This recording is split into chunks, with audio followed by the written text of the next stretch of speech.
Aujourd'hui, nous vous parlerons du prince Alexandre Nevski de Novgorod, qui est entré dans l'histoire de la Russie comme l'un des dirigeants les plus courageux, les plus intelligents et les plus respectés, qui est canonisé par l'Église orthodoxe en tant que défenseur du christianisme. Le saint prince Alexandre Nevski est né le 30 mai 1220 dans la ville de Pereslavl-Zalesk. Son père était Yaroslav II, son enfance se passa à Pereslavl-Zalesk, où son père était prince. Dès ses premières années, saint Alexandre a suivi les campagnes de son père. En 1237, il participa à une bataille sur la rivière Emajogi dans l'actuelle Estonie, où les forces de Yaroslav complètement détruisent les troupes allemandes. L'année suivante, Yaroslav se rendit à Kiev, installant son fils, saint Alexandre, pour régner indépendamment en tant que prince de Novgorod.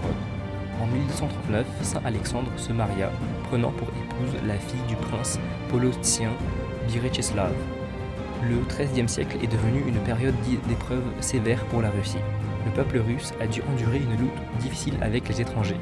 Ce fut une période de tristesse et d'humilité, mais en plus des défaites amères, cette période tragique de notre histoire a apporté de glorieuses victoires à la Russie. Et surtout, ils étaient associés au nom du saint noble prince Alexandre Nevski. En 1237, les troupes tataro-mongoles dirigées par Batu Khan ont attaqué la Russie. Après avoir dévasté Kiev et les frontières sud de la Russie, Batu n'a pas atteint Novgorod et est revenu. Le seigneur a préservé les biens de son saint. Un peu plus tard, en 1240, l'armée suédoise s'installe en Russie dévastée par les troupes de la Horde.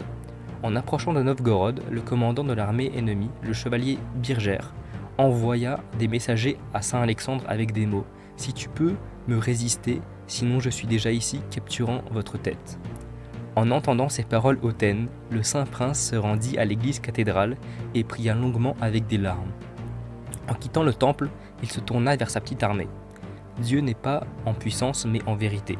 Souvenons-nous du psalmite et de ses paroles, les uns avec des chars, les autres avec des chevaux, mais nous nous glorifions au nom du Seigneur notre Dieu. Ils ont chancelé et sont tombés, mais nous nous sommes levés et nous nous sommes toujours tenus droits. Il est également providentiel que la bataille ait eu lieu le 15 juillet, jour de la mémoire du saint prince Vladimir, évangélisateur de la Russie. Les Suédois ont subi une terrible défaite. Sous le couvert de la nuit, les Suédois survivants se sont enfuis chez eux et saint Alexandre est revenu à Novgorod avec la glorieuse victoire. Pour la défaite des Suédois sur la Neva, le prince a reçu le surnom de Nevski. Mais la joie des gagnants n'a pas duré longtemps. Le même été, les Allemands se rendent en Russie et prennent possession de Pskov. Saint Alexandre alla de nouveau libérer les terres russes. Bientôt Pskov a été libéré et le prince a commencé à poursuivre les envahisseurs. Enfin, la bataille décisive est venue, qui est entrée dans l'histoire comme la bataille sur la glace, sur le lac de Peipsi. Et encore, une fois, le Seigneur a accordé une glorieuse victoire aux armes russes. Avec tout cela, il était le seul prince qui entretenait de bonnes relations avec le Khan mongol et jouissait de certains privilèges. De nombreuses œuvres littéraires, des sculptures, des églises, ainsi qu'un film réalisé à l'époque soviétique ont été consacrés à son nom et à ses succès. Il est mort en 1263. Initialement, Alexandre Nevski a été enterré au monastère de la Nativité à Vladimir.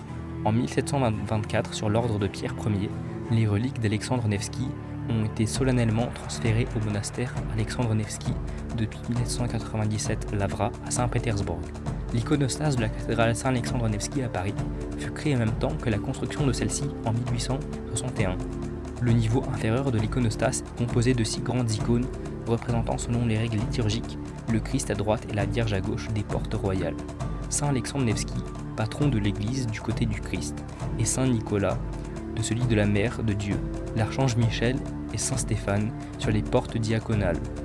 Elle est sans doute plus ancienne que la cathédrale elle-même et non réalisée par ce groupe d'artistes. Par ses victoires militaires décisives, ses efforts sur le front occidental, c'est son courage et sa clairvoyance politique que le peuple russe et l'Église russe retiennent et honorent.